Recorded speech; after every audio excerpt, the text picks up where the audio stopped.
Hai everyone, welcome to back my YouTube channel. Perkenalkan, nama saya Veronica Selvi. Saya dari kelas A pagi. Baiklah, kita langsung saja. Kali ini kita akan belajar membuat kalimat positif, negatif, dan interrogatif dalam bahasa Inggris dan simple past verbal. Tapi yang pertama kita fokus dulu kepada dua tesis dulu, yaitu simple present dan simple past verbal. Karena di dalam tesis ini memiliki perbedaan dengan 14 tesis lainnya dalam pembuatan kalimatnya, negatif, interrogatif, dan negatif interrogatif. Nah, langsung saja kita ke pembahasannya.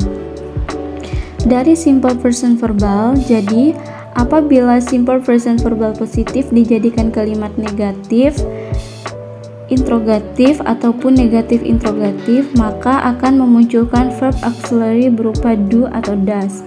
Tergantung subjeknya. Jadi kalau subjeknya I, you, we, they atau jamak, maka verb auxiliary-nya adalah do. Tapi kalau she, he, it atau tunggal, maka verb auxiliary-nya adalah does. Sekarang kita masuk ke dalam bentuk polanya ya. Kita mulai dari kalimat positif. Polanya adalah subject plus verb 1 atau verb is plus object. Jangan lupa kita kasih tanda titik. Sedangkan kalimat negatif polanya adalah subject plus do atau does plus not plus verb 1 plus object. Jangan lupa kasih tanda titik juga ya.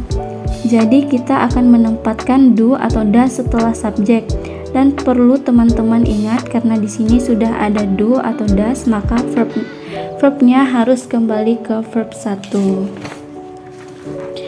Setelah itu kalimat interrogatif atau pertanyaan. Do atau does plus subject plus verb 1 plus object. Jadi kita letakkan do atau does-nya di awal kalimat, setelah itu plus subject plus verb 1 plus object. Ingatkan kalau sudah ada do atau does, verbnya kembali ke verb 1. Dan jangan lupa kita kasih tanda tanya di akhir kalimat. Nah, sekarang kita coba masuk ke rumus tadi dalam suatu kalimat. Kita mulai dari kalimat positif, contohnya Rusty speak English, artinya Rusty berbicara bahasa Inggris. Nah, Rusty di sini sebagai subjek, speak di sini sebagai verb is. Kenapa menggunakan is? Karena subjeknya tunggal, dan English sebagai objeknya. Jadi kalimat positifnya Rusty speak English. Jangan lupa kasih titik ya. Sekarang kita rubah ke kalimat negatif. Polanya adalah subject plus do atau does plus not plus verb 1 plus object. Jadi Rusty does not speak English.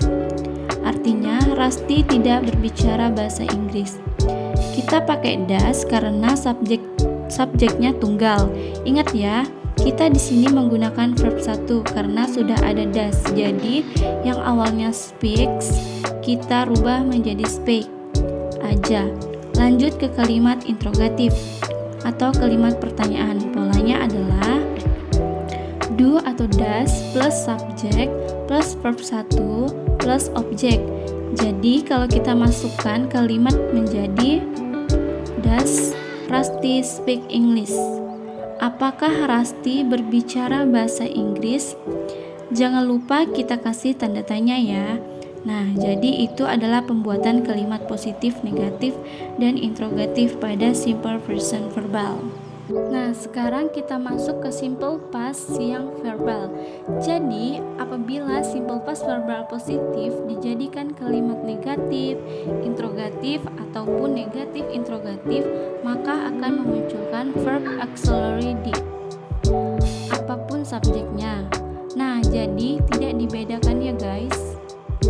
Mulai dari kalimat positif, polanya adalah subject plus verb 2, sedangkan kalimat negatif polanya adalah subject plus did plus not plus verb 1. Jadi di sini kita memunculkan auxiliary-nya did. Untuk tensi simple past dan sama seperti do atau does, sudah ada auxiliary did, maka verbnya akan kembali ke verb 1. Sedangkan kalimat interrogatif polanya adalah did plus subject plus verb 1. Jangan lupa kasih tanda tanya ya. Kita lanjut ke contoh kalimatnya. Mulai dari yang positif. He went to the market yesterday. Nah, artinya dia pergi ke pasar kemarin. Nah, he di sini sebagai subjek, went sebagai verb 2 dari go. Jadi, went di sini sebagai verb 2-nya go. Market sebagai a verb of place dan yesterday sebagai a verb of time. Lanjut ke kalimat negatif. Polanya adalah subject plus did plus not plus verb 1. Jadi, he did not go to the market yesterday. Dia tidak pergi ke pasar kemarin. Jadi, yang awalnya verb 2 yaitu went, kita ubah ke verb 1 menjadi go.